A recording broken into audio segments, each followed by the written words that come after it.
Finding your optimal grip for the standing power throw.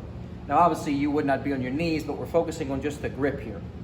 So pay attention to my hand placement. 3 things I want to address. First off, is you want to make sure that the majority of your hand is palm connected, not at the top of your fingers, because you're not going to get a lot of force that way. So mostly it's the meat of your hands that are in the center of the ball. Your fingers are just kind of wrapped around. Now, the rules state that your hands should be on the sides, but you don't want them 100% like directly on the sides. You want to get as far underneath the ball as you can, kind of like a 45-degree angle.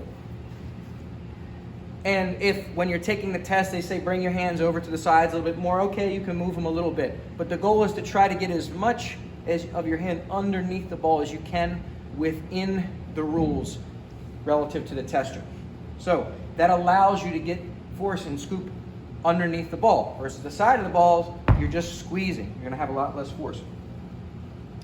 Lastly, look what I'm doing with my palms. See, I'm turning in this way. Now, I'm over-exaggerating it. But what you want to do is you want to kind of squeeze in this way so you have most of the pressure on the ball. Even though your hands are on the ball, on the side, most of the tension is being driven that way.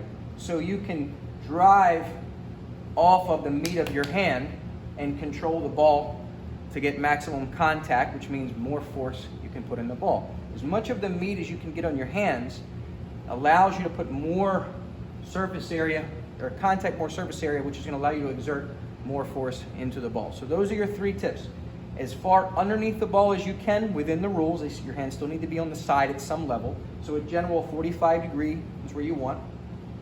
2, you want the majority of the ball within the meat of your hand, not up on your fingers. It just takes the ball further away from you, which gives you less leverage on the ball. And 3rd, you want to just put a little pressure this way with your hands. So what I'm doing is I'm just going like that.